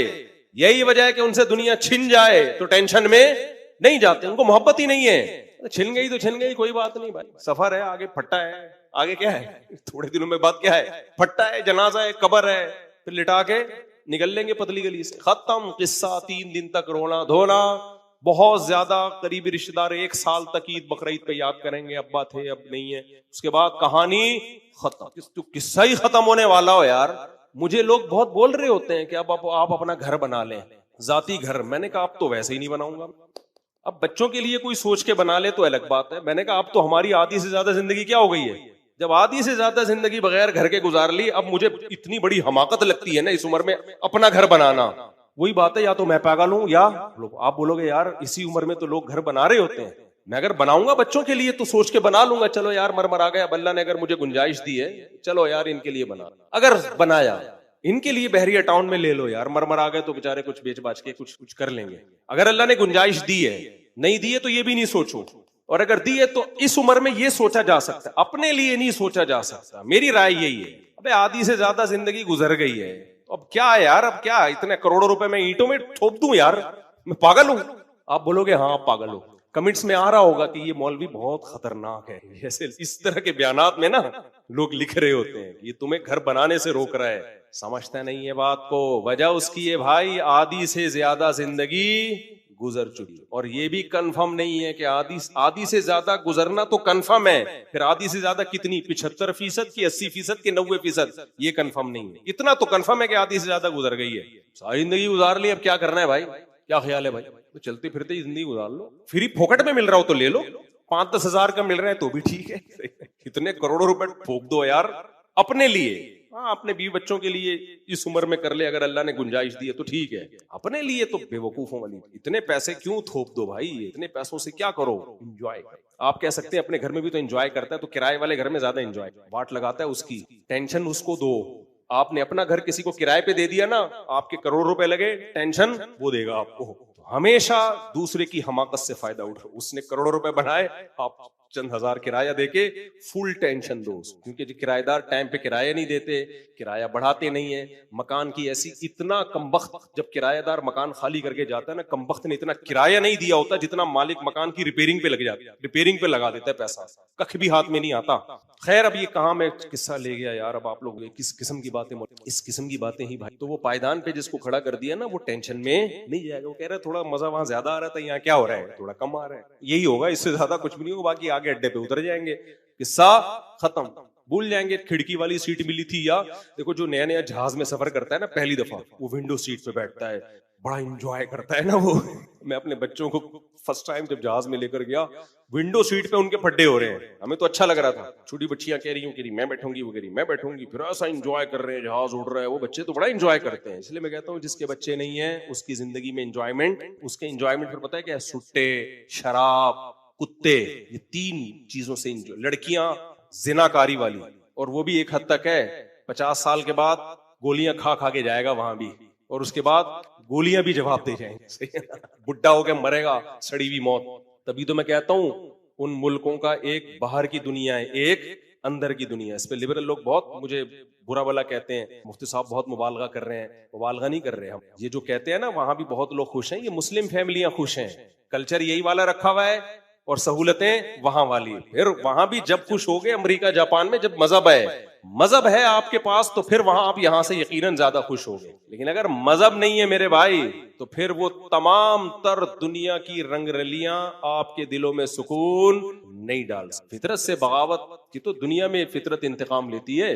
تو خیر, تو اللہ چاہتے ہیں کہ یہ بندہ دنیا کو مسافر خانہ سمجھے, اور اللہ نے اس کو پیدا کس کے لیے کیا, بولو, اپنے لیے. تو اللہ کی نظر میں کامیاب انسان وہ ہے جو اللہ کے حوالے کر دے اپنے آپ کو, جس کو عبودیت کہا جاتا ہے. عبد عربی میں غلام کو کہتے ہیں, عابد غلامی کرنے والا, اور عبودیت اس عمل کو, اپنے آپ کو خدا کے بولو سپرد کر دینا. تو قربانی کیا ہے؟ آج بہت سارے اعتراضات ہو رہے ہیں. قربانی اصل میں یہ فلسفہ سکھا دیتے کہ اللہ کے حکم کے آگے ہتھیار ڈال. اسلام کے نا بہت سارے احکام ایسے ہیں جن میں اللہ صرف یہ دیکھ رہے ہیں عبودیت ہے یا نہیں ہے. غلام میرے قانون کو بلا دلیل فالو کرتا ہے کہ نہیں کرتا. یہ 3 طلاق کا بھی مسئلہ ایسا ہی ہے. بظاہر یہ اول نظر میں بہت عجیب سا لگتا ہے, یار دھر دھر طلاقیں دی, بیوی حرام ہو گئی. لیکن آپ قرآن و سنت اٹھا کے دیکھو نا, اللہ جگہ جگہ کہتے ہیں اللہ کی لمٹ کو کراس مت کرو. جب آپ نے قبول ہے کہا تھا, ایک نامحرم عورت آپ کے لیے محرم بن گئی, کس کے کہنے سے؟ اللہ کے کہنے سے. ایک دفعہ آپ نے قبول ہے بولا, اب آپ نے 3 دفعہ 3 ٹائم ڈیورس کا لفظ زبان سے دے دیا. اللہ کہتا ہے اب اللہ کی حدود کو کراس مت کرو. بہت لوگ روتے پیٹتے آ کے مفتیوں پہ دباؤ ڈالتے ہیں, میرا گھر اجڑ رہا ہے, میں نے غصے میں دے دی, میری بچے الگ ہو رہے ہیں. مفتی قرآن کی آیت سوچتا ہے, اگر اس کے دل میں خدا کا خوف ہے, اگر خدا کا خوف نہیں ہے وہ 3 طلاق کو 1 کا فتویٰ دے دے گا. وہ بہت افلاطونیاں بکراتیاں دکھا دے گا, وہ آپ کے, وہ پبلک کو خوش کرنے کے لیے کرے گا بہت سارے کام. خدا کا خوف ہے نا, چاہے اہل حدیث ہی کیوں نہ ہو, اور اس نے دلائل نیوٹرل ہو کے پڑھے ہوں, وہ کبھی بھی 3 طلاق کو 1 نہیں کہے گا. یہاں انسان کو ہتھیار ڈالنے پڑتے ہیں کس کے حکم کے آگے, بولو, اللہ کے حکم. غیر مسلم بہت مذاق اڑاتے ہیں, یہ کیا بات ہے 3 دفعہ بول دیا زندگی بھر کا رشتہ ختم, بہت مذاق اڑاتے ہیں. مت جواب دو, بولو یہ ہمارا اور کس کا معاملہ ہے, اللہ کا. ان کو الزامی جواب دو, ان کو بولو تمہارے یہاں ڈیورس بہت مشکل ہے, پھر بھی ڈیورس کا ریشو تمہارے یہاں ہم سے زیادہ ہے. تمہارے یہاں تو بہت مشکل ہے اور ہمارے یہاں بہت آسان ہے, پھر بھی ڈیورس کا ریشو بہت کم ہے. کچھ مذہب میں خوبی ہے, تو اللہ کے حکم کے سامنے کیا ڈال دینا بھائی, ہتھیار. تو کوئی مفتی جس کے دل میں خدا کا خوف ہوگا نا, وہ کبھی بھی نہیں کہے گا 3 1 ہوتی. ان کی اپنی ریسرچ ہوتی نہیں ہے, تقلید کر رہے ہوتے ہیں, اور جب اپنی ریسرچ کرتے ہیں ادھوری, تو ہم جب ان کو بولتے ہیں کہ یہ آپ میں یہ سقم ہے, یہ فالٹ ہے, سننے کے لیے تیار نہیں ہوتے. ایک صاحب کے یہی ہوا نا, 3 دے دی انہوں نے, تو میں نے ان سے کہا, کہتے ہیں یار میں کیسے, میں نے کہا بھائی دیکھو خدا کے, تم نے غلط کیا, 3 دینا حرام ہے, ناجائز ہے, لیکن جب ایک کام ہو گیا نا, اب خدا کے حکم پہ ڈٹ جاؤ. یہی اس کا کفارہ ہوگا. یہی کیا ہوگا, کفارہ. اللہ کہے گا میرے حکم کے سامنے ہتھیار ڈال دیے تھے اس نے, بس. تو عبودیت کا مطلب اپنی رائے کو اللہ کی رائے میں فنا کرنا. طلاق کے حکام تو قرآن جہاں بھی بیان کرتا ہے نا, وہاں قرآن یہ بھی کہتے ہیں یہ اللہ کی حدود ہے, لمٹ ہے, اس کو کراس مت کرنا. یہاں یہ لوگ کہہ رہے ہوتے منہ سے نکال دیے. ابے بھائی قبول ہے بھی تو منہ سے ہی نکلا تھا. اسلام میں ڈاکومنٹیشن کے بغیر نکاح ہو جاتا ہے کہ نہیں ہو جاتا؟ ہو جاتا ہے. آج کل سیکولر لبرل طبقے میں نا, میں کیوں بار بار 3 طلاق پہ بولتا ہوں, سیکولر لبرل طبقے نے یہ بات بھی میڈیا پہ بہت اٹھائی ہے, سوشل میڈیا, فیس بک. یہ کیا ہے بھائی, منہ سے بولو طلاق, منہ سے بولو طلاق, ڈاکومنٹیشن ہونی چاہیے, کورٹ کا کام ہے. کورٹ کا کام نہیں ہے یہ, اللہ تعالیٰ نے یہ پرسنلی رکھا ہے. مرد کو یہ حق دیا ہے کہ وہ چھوڑ بھی سکتا ہے اور رکھ بھی سکتا ہے. ہاں, چھوڑنے کا طریقہ بتایا ہے کہ اس طریقے کو فالو نہیں کرو گے گناہگار ہوگے, لیکن ہو جائے گی. کتنے واضح احکام ہیں سورہ طلاق میں اور سورہ بقرہ میں. اٹھا کے ایسے ہی حضرت عمر کی طرف ایک نسبت کر دی کہ انہوں نے 3 طلاق کو 3 قرار دیا. یعنی اس کا مطلب اللہ کے حلال کو حرام کر دیا حضرت عمر نے, اور پوری امت خاموش رہی. اتنا بڑا جرم کیسے حضرت عمر کر سکتے ہیں؟ تو آج کل سیکولر لبرل طبقہ یہ طلاق ثلاث کا 3 ٹائم ڈیورس کا مسئلہ بہت اچھال رہے ہیں. یورپ امریکہ میں بہت اچھلا ہوا ہے یہ, اور وہ بڑے بڑے نئے فالتو قسم کے اسکالر آ رہے ہیں ایکچولی کر کے, ایکچولی دیکھیں اس پہ اجماع نہیں ہے, ایکچولی دیکھیں. بھائی قرآن و حدیث سے بات کرو بیٹھ کے سیدھے سے. وہ دیکھیں فلاں مفتی نے بھی لکھا. بھائی سارے مفتی بھی لکھ دیں بیٹھ کے. ایک چیز قرآن حدیث صحابہ نے 2 اور 2 4 کی طرح واضح کر دی ہے, اب کسی مفتی کی رائے کا کوئی اعتبار نہیں ہے. چاہے دیوبندی مفتی نہیں لکھا ہو, لوگ ہمیں بتا رہے ہیں آپ کے فلاں اکابر نے بھی لکھا ہے. بھائی غلط لکھا ہے ہمارے اکابر نے, اگر کسی نے لکھا ہے تو پہلے سے ہی بول دیا ہم نے. کتنے صحابہ کے فتوے اس بارے میں واضح بھائی. اور جب صحابہ کے دور میں اکٹھی 3 طلاقیں دے کے لوگ آتے تھے نا, تو بھی روتے ہوئے آتے تھے. ابو داؤد کی بالکل صحیح حدیث ہے, اہل حدیث بھی صحیح مانتے ہیں. عبداللہ بن عباس کے پاس ایک شخص آیا کہ میرے چچا نے اپنی بیوی کو 3 طلاقیں دی ہیں ایک ہی مجلس میں, اور حزینہ حزنن شدیدا, انتہائی شدید غمزدہ ہیں وہ. عبداللہ بن عباس نے کیا فرمایا؟ ان عمک لم یتق اللہ فلم یجعل له مخرجا. تیرا چچا طلاق دینے میں اللہ سے ڈرا نہیں ہے, لہذا اللہ نے اس کے لیے مصیبت سے نکلنے کا راستہ نہیں رکھا. تو یہ حضرت عمر کا کام نہیں تھا, یہ کس کا کام تھا؟ اللہ کا. 3 طلاقیں دینے کے بعد اللہ نے آپ کے لیے مصیبت سے نکلنے کا راستہ بند کر دیا ہے. تو اس کا حل یہ نہیں ہے کہ اللہ کے قانون کو چینج کرو, اس کا حل یہ کہ نکاح سے پہلے مرد کو بتا دیا جائے اپنی زبان کو کنٹرول کرو. اگر اسلام کا نظام غلط ہوتا نا تو صدیوں سے کامیابی سے چلانا آ رہا ہوتا, مسلمانوں کا سارا فیملی سسٹم برباد ہو چکا ہوتا. اور اس میں ایک حکمت ہے کہ جس آدمی میں برداشت نہیں ہے نا, اللہ اس کا گھر بسانا ہی نہیں چاہتے ہیں. جو زبان پہ کنٹرول نہ کر سکے وہ باقی چیزوں میں کہاں کنٹرول کرے گا؟ گھر بسانا اس شخص کا کام ہے جس کی کنٹرولنگ پاور ہو. سب سے پہلے زبان پہ کنٹرول ہوتا ہے. تو یہ احکام کہلاتے ہیں عبودیت. کہ آپ اللہ کے غلام ہو تو حکم سمجھ میں آئے نہ آئے, آپ نے کیا کرنا ہے؟ بولو, فالو کرنا ہے, مان لینا ہے, جیسے اللہ نے بول دیا بس. تو اسی طرح اللہ نے حج بھی دیا, اسی طرح قربانی بھی دی. وہ قربانی میں کیا ہے؟ بہت سے لوگ اعتراض کرتے ہیں آج قربانی پہ. پہلے تو میں قربانی کی فضیلت بتا دوں. رسول اللہ صلی اللہ علیہ وسلم نے فرمایا کہ بقرعید کے دن ما عمل ابن آدم احب الی اللہ یوم النحر من احراق الدم او کما قال صلی اللہ علیہ وسلم. اللہ تعالیٰ کو ایام نحر میں, نحر کہتے ہیں قربانی, نحر کے ایام میں جانور کا خون بہانے سے زیادہ کوئی عمل محبوب. مشکات کی حدیث ہے جس کو علامہ البانی نے صحیح قرار دیا. اور نبی صلی اللہ علیہ وسلم نے فرمایا من کان لہ مال فلم یضحی فلا یقربن مصلانا. ایام نحر کے بارے میں, جس کے پاس مال تھا اور اس نے قربانی نہیں کی وہ ہماری عید گاہ کے قریب بھی مت پھٹکے. قربانی واجب ہے یا سنت ہے, اس میں اختلاف ہے. اور ہر صاحب حیثیت پر واجب ہے یا گھر کے سربراہ کی طرف سے, سب کی طرف سے کافی ہے, اس میں بھی فقہا کا بولو اختلاف. میں تھوڑا سا اس مسئلے کو بھی بتا دیتا ہوں کیونکہ میڈیا پہ اس طرح اس مسئلے کو بھی اچھالا جا رہا ہے. اور کمال کی بات یہ کہ جو فرقہ پرست لوگ ہیں نا, جو اپنے آپ کو فرقہ پرست کہتے نہیں ہیں, وہ ایک آنکھ بند کر کے ہمیشہ دلائل دیتے ہیں, دوسری طرف کے دلائل پی جاتے ہیں. حالانکہ اگر آپ نیوٹرل ہوتے نا تو دونوں طرف کے دلائل دیتے ہیں. اب بر صغیر میں فقہ حنفی رائج ہے, آپ کیوں وہاں پر دوسری رائے لوگوں کے سامنے پیش کر کے ان کے دماغوں کو میں تشویش ڈال رہے ہو؟ اور اگر آپ کہتے ہو ہم کسی فقہ شقہ کو نہیں مانتے تو پھر دلائل دونوں طرف کے دو نا, آپ آدھے دلائل کیوں دیتے ہو آپ؟ تو یہ مسئلہ یقیناً فقہا میں اختلافی ہے. 2 مسئلے جلدی جلدی بیان کرتا ہوں. ایک, قربانی سنت موقدہ ہے یا واجب ہے. دوسرا مسئلہ, گھر کے سربراہ میں ایک کی طرف سے سب کے لیے کافی ہے یا ہر صاحب حیثیت کو الگ الگ کرنی پڑے گی. تو جن فقہا کی رائے یہ ہے کہ سنت ہے, سنت موقدہ ہے, واجب نہیں ہے, وہ حضرت عبداللہ بن عمر کا قول پیش کرتے ہیں کہ حضرت عبداللہ بن عمر سے پوچھا گیا کہ کیا قربانی لازم واجب ہے یا واجب نہیں ہے, تو انہوں نے فرمایا کہ نبی صلی اللہ علیہ وسلم نے قربانی کی اور آپ کے دنیا سے جانے کے بعد مسلمانوں نے قربانی کی. تو اس حدیث سے بعض لوگوں نے استدلال کیا کہ عبداللہ بن عمر یہ کہہ رہے ہیں کہ یہ واجب نہیں ہے کیونکہ سنہ کے الفاظ ہیں. سمجھ رہے ہو؟ تو اس کا جواب خوب سمجھ لیں. صحابہ کے دور میں سنت کا لفظ اصطلاحی سنت مراد نہیں ہوتی تھی. اس سے یہ جو ٹرمز ہے نا سنت واجب, یہ تو بعد کی ایجاد ہے. صحابہ کے دور میں سنت کا مطلب تھا طریقہ, وہ واجب بھی ہو سکتا ہے اور مستحب کو بھی کہا جا سکتا ہے. وہ تو اس حدیث سے یہ نہیں پتا چلتا کہ یہ سنت ہے واجب نہیں ہے, بلکہ عبداللہ بن عمر کے طریقے سے یہ پتا چلتا ہے کہ وہ سامنے والے کو کہہ رہے ہیں کہ اس بحث میں مت پڑو کہ واجب ہے یا سنت ہے. نبی نے کی اور نبی کے بعد مسلمانوں نے کی ہے, تم بھی کرو. سمجھتے ہو کہ نہیں سمجھتے؟ ان اصطلاحات میں پڑھنے کی ضرورت نہیں ہے. یہ کام نبی نے کیا، ہمیشہ کیا ہے. جب سے قربانی لازم ہوئی ہے نا، ہمیشہ کیا آپ نے. دوسری بات، بعض حضرات یہ بھی دلیل دیتے ہیں، صحابی رسول فرماتے ہیں کہ ہم نبی صلی اللہ علیہ وسلم کے دور میں گھر کا سربراہ ایک قربانی کرتا تھا جو سب کی طرف سے کافی ہو جاتی تھی.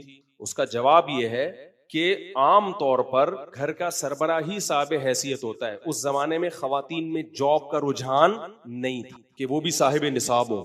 تو نارملی ایسا ہی ہوتا ہے کہ گھر میں ایک شخص پیسہ کماتا ہے، اسی پر واجب ہے، تو وہ ایک قربانی اپنی طرف سے کر لے اور گوشت سارے گھر میں. سارے گھر کا مطلب یہ ہے کہ وہ صرف سربراہ کر لے گا تو سب کی طرف سے ہو جائے گی. تو ہم بھی کہتے ہیں اگر سربراہ ہی مالدار ہے تو وہ کر لے.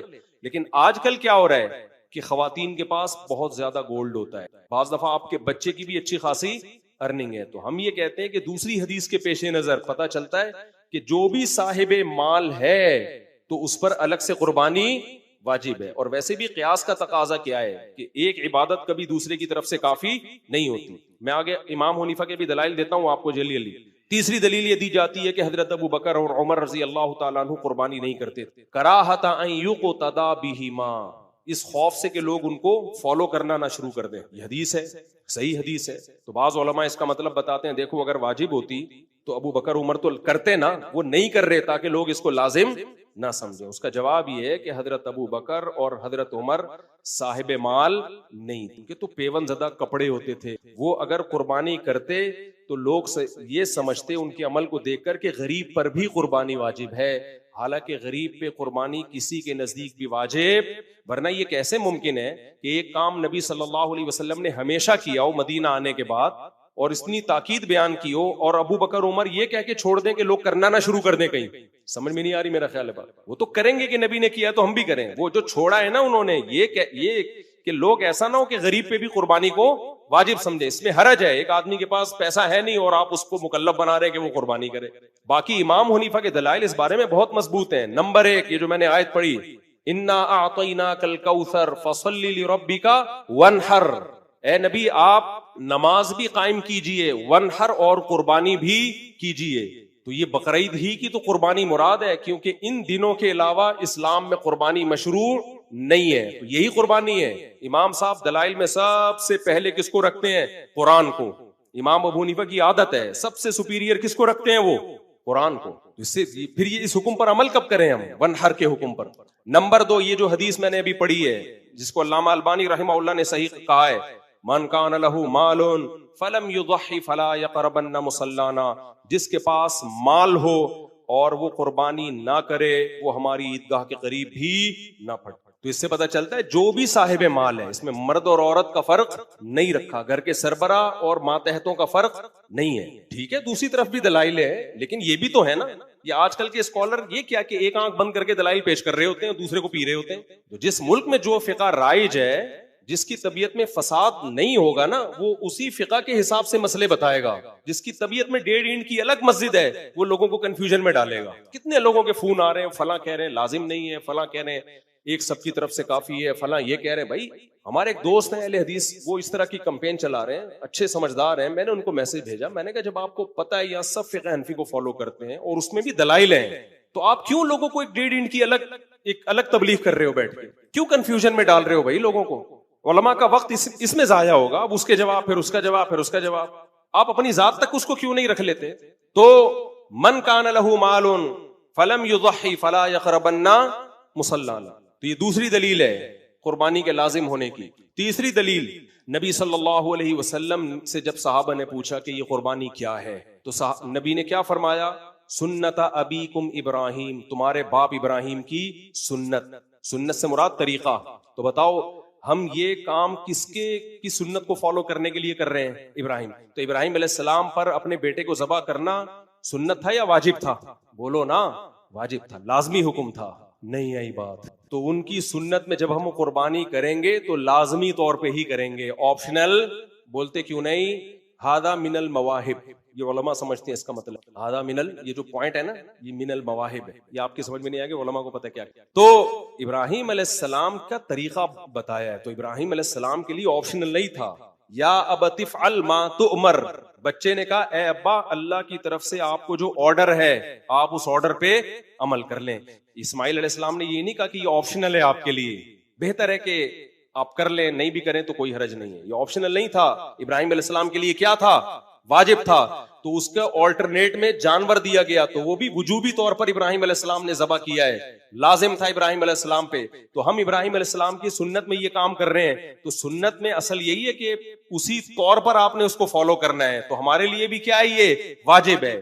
آپ امام ابو حنیفہ کو ہلکا مت سمجھو.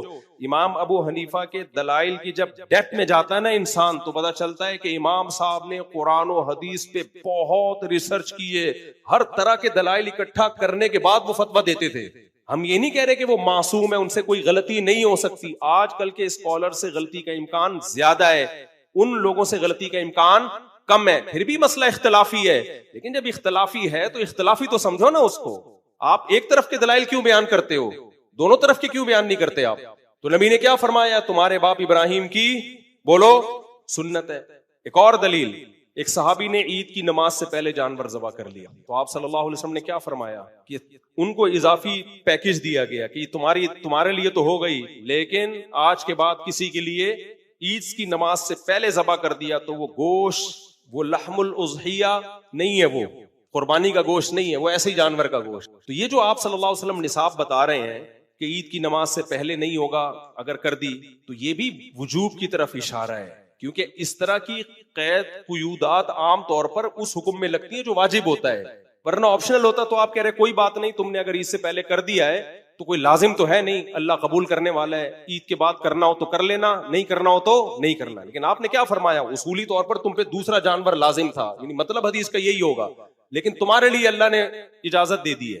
سمجھتے ہو کہ نہیں سمجھتے؟ تو یہ تمام دلائل اس کی طرف اشارہ کرتے ہیں کہ قربانی ایک لازمی حکم ہے, کیونکہ ابراہیم علیہ السلام کی سنت کو ہم نے, پھر بھی اختلافی مسئلہ ہے میں مانتا ہوں, لیکن ایک فقہ کو فالو کرو میرے بھائی پراپر طریقے. ہم فقہ حنفی کو فالو کرتے ہیں, تو پھر یہ نہیں کہ جب آسانی نظر آئے تو ادھر کو لڑک گئے, اور جب مشکل نظر آئے, جب آسانی نظر آ رہی ہے تو ادھر کو لڑک گئے, مشکل نظر آ رہی ہے تو ادھر کو چلے گئے. یہ تو عبودیت کے خلاف ہے, اس کو کہتے ہیں ربقہ تکلیف, یعنی جو مکلف ہونا ہے نا, آپ نے وہ قلادہ ہی اپنے گلے سے اتار کے پھینک دیا. تو نبی صلی اللہ علیہ وسلم نے کیا فرمایا, آپ صلی اللہ علیہ وسلم نے فرمایا کہ اللہ تعالیٰ کو بقرعید کے دنوں میں جانور کا خون بہانے سے زیادہ کوئی عمل محبوب نہیں ہے.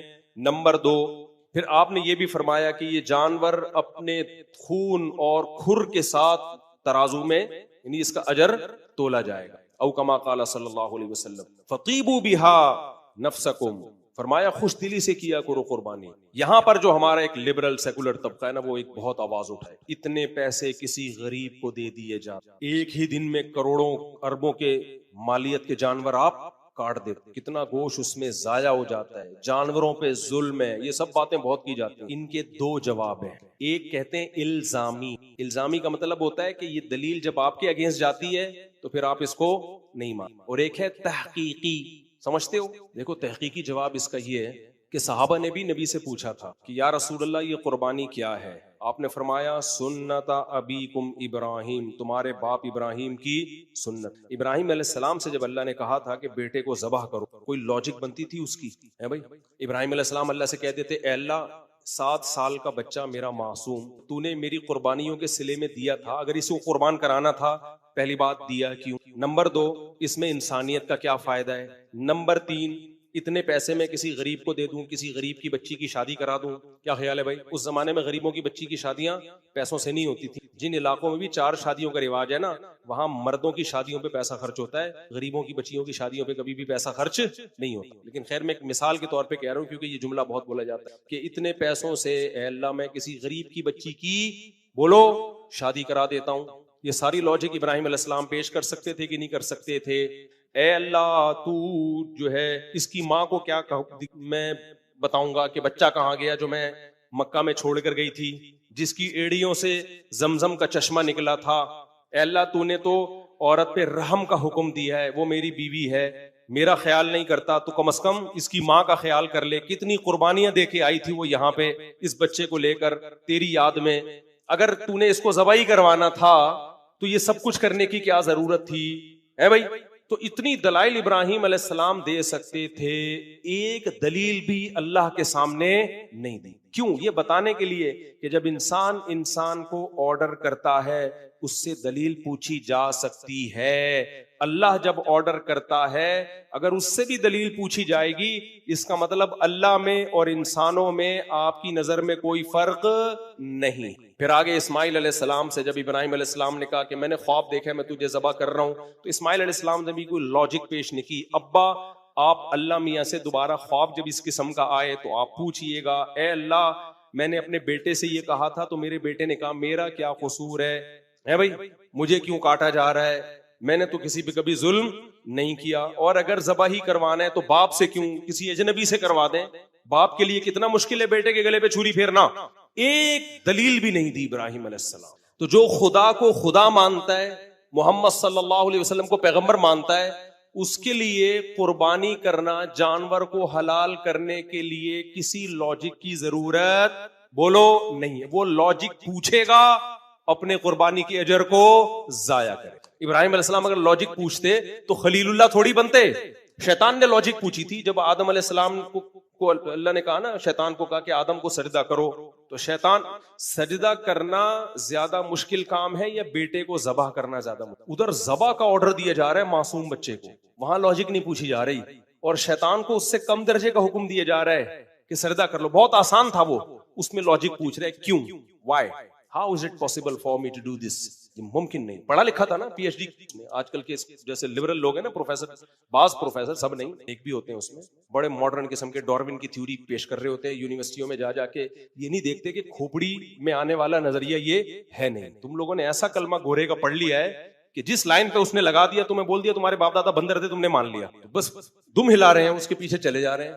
کھوپڑی تو ہے نہیں. جس کی کھوپڑی ہوتی ہے وہ ہر ایک سے حکم کی لاجک پوچھتا ہے، مگر اللہ سے لاجک، اس کو پتا ہے کہ اللہ ویسے بھی تو موت دے سکتا ہے. اس کو کیا خیال ہے؟ اللہ مجھے کہہ رہے بچہ ذبح کرو، میں نے نہیں کیا تو ہو سکتا ہے صبح لاش ملے اس کی، مجھے کوئی بیماری مسلط ہو جائے. ہر وقت اللہ کے ہاتھ میں ہے زندگی اور موت، ہے نا؟ تو ویسے بھی تو کر سکتا ہے. آج نہیں کاٹا تو ہو سکتا ہے اللہ رات کو کوئی موت دے دے اس کو، ویسے ہی اٹھا لے. اللہ کہہ رہا ہے صدقہ کرو، آپ نہیں کر رہے، تو کیا اللہ کو یہ کے پاس یہ طاقت نہیں ہے کہ ویسے ہی آپ کا مال ضائع کر دے؟ تو بہتر نہیں ہے وہ خود کہہ رہے تمیز سے دے دو، کیا شرافت سے صدقہ کر دو. عقل مند آدمی اللہ کے حکم کے آگے ہتھیار ڈال دے گا. وہ کہے گا بھائی میرا اللہ سے زیادہ خیر خواہ کوئی ہو نہیں سکتا. ہو سکتا ہے اس کی موت لکھی بھی ہو، تو اللہ نے مجھے کہہ دیا کہ تو کاٹ دے تو ثواب پا جائے گا. تو ہم اللہ کو مانتے ہیں، اللہ کے رسول کو رسول مانتے ہیں. تو اس لیے ہمیں جب اللہ نے حکم دے دیا، غیر مسلم کہتے ہیں عیاشی ہوتی. میرے بھائی یہ جو ہم بیل لے کر آئے ہیں نا، ابھی ولاگ میں دیکھا ہوگا، 1,65,000 کا، 1,90,000 کا، یہ بقرعید کے بعد آدھی قیمت میں مل رہا ہوگا. اگر ہم نے گوشت کھانے کے لیے یہ چیزیں خریدی ہوتی تو بقرعید کے دنوں میں اتنے ڈبل قیمتوں پہ نہ لے کر آتے. گلی میں دیکھو، محلے میں آ کے ہمارے مزہ، خدا کی قسم، کراچی میں قربانی کا کیسے لوگ فیملیوں کے ساتھ، گایوں کے ساتھ بیٹھے ہوئے پوری رات چائے پی رہے ہوتے، حقے کے دور چل رہے ہیں. کیا مزہ ہے یار. کبھی سوچ رہا ہوں یہ ولاگ بناؤں اپنی گلی کا. کتنے جانور آ گئے ہماری گلی میں، جو کبھی یہاں ایک بکری بھی نظر نہیں آتی گلی میں. سارے بیٹھی ہوئی ہیں اور سب ماشاءاللہ گائیں بیٹھی ہوئی ہیں، اور لوگ اپنی فیملیوں کے ساتھ نا، بیوی بچوں کے ساتھ، ماں باپ کے ساتھ، پوری بہویں داماد، کبھی جو اکٹھے ہوئے نہیں تھے زندگی میں، گائے کی لالچ میں سارے اکٹھے ہو جاتے، بیٹھے ہوئے ہوتے ہیں تمبو لگا کے. کراچی میں یہ ماحول چلتا ہے بقرعید کے دنوں میں. بڑا مزہ آتا ہے یہ دیکھ کے. مجھے تو بڑا اچھا لگتا ہے، لوگ بیٹھے ہوئے ہیں یار اپنی فیملیوں کے ساتھ. خواتین کو چاہیے ویسے پردہ کر کے بیٹھیں، تو فیملیوں کے ساتھ بیٹھے ہوئے ہیں اور چائے کے دورے چل رہے ہیں، گپ شپ لگا رہے ہیں. ٹھیک ہے یار، اللہ تعالیٰ کہہ رہے ہیں انجوائے کرو، کیا خیر ہے، تہوار ہے نا. لوگ امریکہ اور یورپ سے چھٹی لے کے آ جاتے ہیں انڈا موڑ.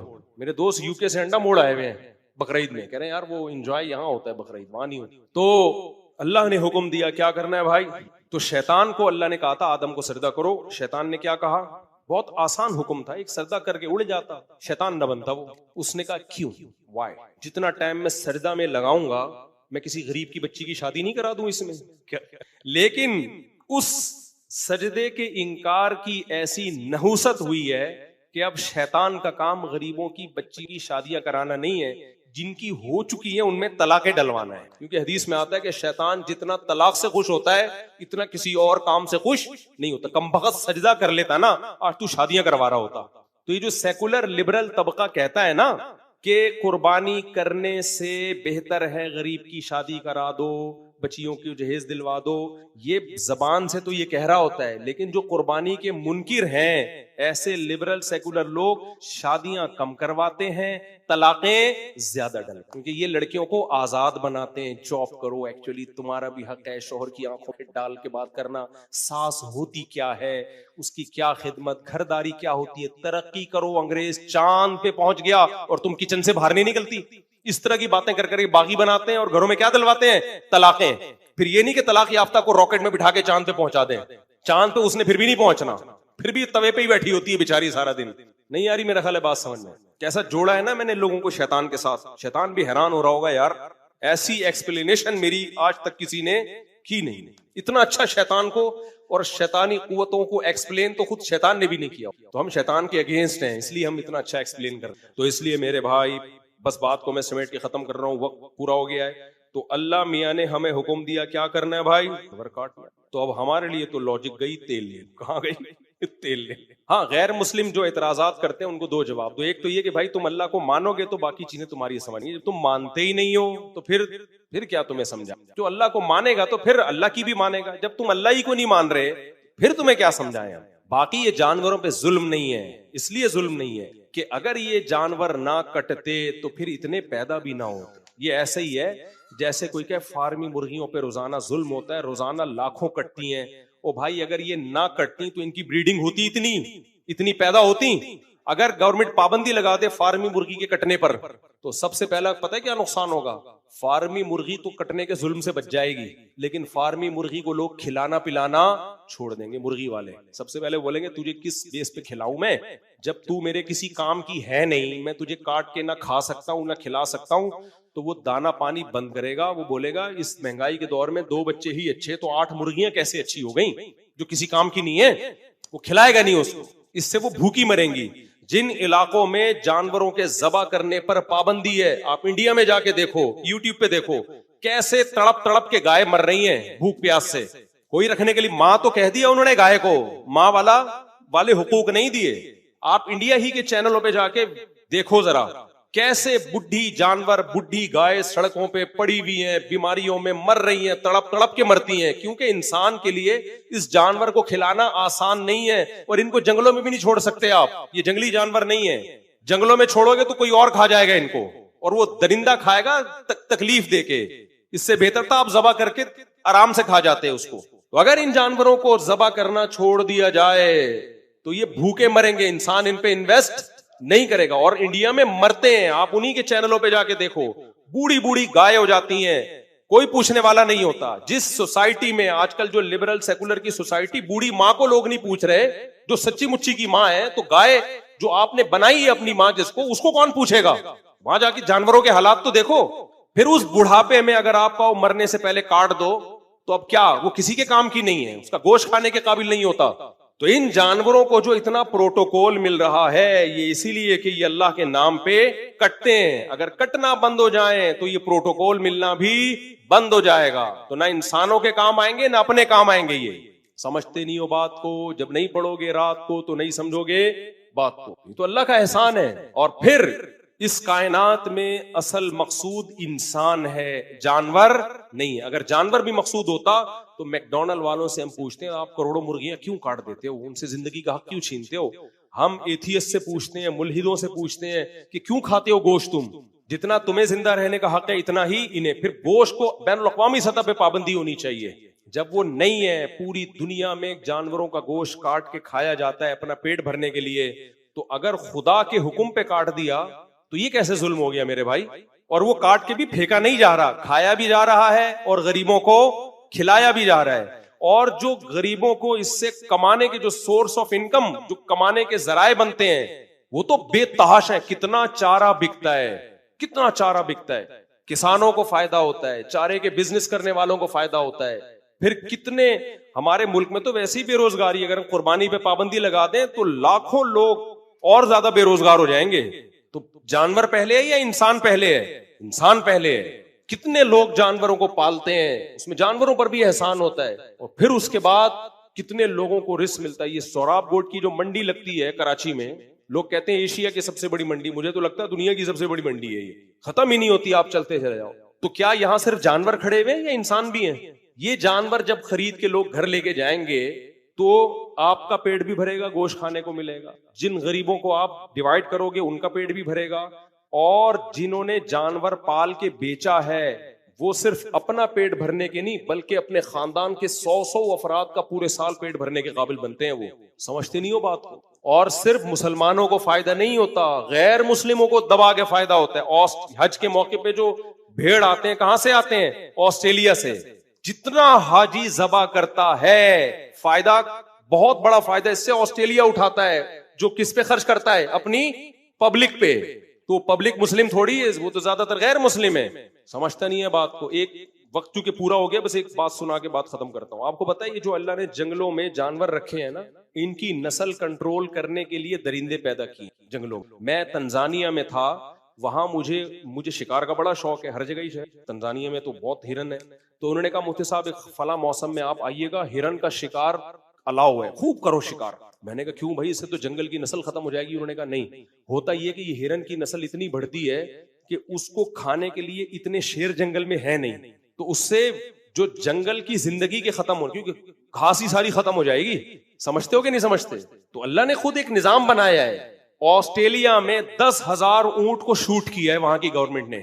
جب میرا سفر تھا 2019 میں آسٹریلیا گیا، پہلا سفر تھا جب میرا آسٹریلیا کا، تو اطلاع ملی کہ 10,000 اونٹ جنگلوں میں شوٹ کیے ہیں۔ کیوں؟ وہ جنگلوں کے درخت کو اور پانی کو پی پی کے ختم کر۔ یہ اتنی سپیڈ سے نسل بڑھتی ہے نا ان کی، کہ اگر ان کو ذبح کرنے کا حکم نہ ہوتا تو یہ جنگلوں کے جنگل کھا جاتے۔ ان کا پیٹ بھرنا آسان نہیں ہے۔ میں جب گائے لے کر آیا نا، میرے بچوں نے اتنے سے برتن میں گھاس رکھ دی، میں نے کہا بیٹا اس کا پیٹ، یہ ٹوٹل پیٹ ہے پورا، یہاں سے لے کے یہاں تک، انسانوں والا پیٹ ان کو اتنے، ہمارے تو اتنے سے میدے ہوتے ہیں، 2 پراٹھے کھا لیں گے زیادہ زیادہ، اس دن بیان ڈبل ہو جائے گا۔ ان کا 1-2 پراٹھا نہیں ہوتا، یہ اتنے بڑے بڑے تھوبڑے کھا جاتے ہیں یہ لوگ، اتنا بڑا پیٹ ہے۔ تو ان کا پیٹ انسان بھرتا ہے۔ تو اگر یہ بڑھتے ہی رہیں گے، تمہارا باپ بڑھے گا، استغفر اللہ، تمہارا یعنی تم کیسے بھرو گے ان کا پیٹ؟ غصے میں آ جاتا ہوں، پھر میں باپ پہ آ جاتا ہوں۔ کوئی ہندو کہا کرے نا کہ قربانی تم لوگ ظلم کرتے ہو، بولے تیرا باپ بھرے گا اس کا پیٹ؟ کون بھرے گا ان کا پیٹ؟ اس کو تو ان کے پر احسان یہی ہے کہ کاٹ کے کھا جاؤ، اگر کھانے کے لیے نہیں ہے تو پیٹ بھی نہیں بھرے گا انسان ان کا۔ ماں سمجھا کے کتنی خدمت کر لو گے آپ؟ اگلے کو پتا تو ہے نا کہ یار اتنا تو اپنی سگی ماں پہ خرچ نہیں کر رہا ہوتا روزانہ۔ آپ کم سے کم، آج 2024 کا کون سی تاریخ ہے؟ آج 14 جون ہے نا۔ آج کی تاریخ میں ایک درمیانے درجے کا بچڑا کم سے کم 500 روپے کھا رہا ہے۔ اگر یہ کٹنے کے لیے نہ ہو نا، ذبح نہ ہو، تو پھر یہ پورا آپ کو کھا کے ختم کر لے گا، اس کا پیٹ بھرے گا، جائیدادیں بک جائیں گی۔ سمجھتے ہو؟ یہ اللہ کی رحمت ہے کہ ابراہیم کی سنت بھی زندہ ہو گئی اور گوشت بھی تازہ تازہ مل گیا اور انسانیت کی خدمت بھی ہو گئی، کروڑوں انسانوں کو روزگار بھی مل گیا۔ اور سب سے زیادہ انڈیا ایکسپورٹ کرتا ہے گائے کا گوشت، جو ہندو کہتے ہیں نا گائے ہماری ماں ہے، سب سے زیادہ گائے کا گوشت کہاں سے ایکسپورٹ ہوتا ہے؟ انڈیا میں سب سے زیادہ گائے کٹتی ہے اور ایکسپورٹ ہوتا ہے گوشت۔ سمجھتے ہو؟ تو اس لیے اسلام دین فطرت ہے بھائی، اسلام جیسا کوئی مذہب نہیں ہے۔ تو اور پھر اس میں ایک حکمت اور بھی ہے، وقت پورا ہو گیا۔ اللہ انسانوں کو گوشت کھلانا بھی چاہتا تاکہ پتا چلے کہ ہم ویجیٹیرین نہیں ہیں۔ قربانی میں ایک یہ بھی حکمت ہے کہ مسلمان ویجیٹیرین نہیں ہوتا، مسلمان گوشت خور ہوتا ہے۔ تبھی ہم جب 4 شادیوں کی بات کرتے ہیں، بہت سے ویجیٹیرین بولتے ہیں ان کو 4 شادیوں کے علاوہ آتا کیا ہے؟ ابے تو گوشت کھائے گا تو تجھے پتا چلے گا کہ 4 شادیاں کیا ہوتی ہیں۔ یہ ٹماٹر کھانے سے یہ نظریہ سمجھ میں نہیں آتا۔ لطف میں تجھ سے کیا کہوں زاہد، ایک شرابی نے ایک بزرگ کو تانا دیا، وہ ہر وقت شراب کے خلاف بیان کرتے تھے، زاہد کہتے ہیں نا بزرگ، میں کہتے ہیں شراب کو، تو اس نے کہا لطف میں تجھ سے کیا کہوں زاہد، ہائے کم بخت تو نے پی ہی نہیں۔ وہ کہہ رہا تھا زاہد کو، بزرگ کو ایک دفعہ پی کے دیکھ، پھر اس کے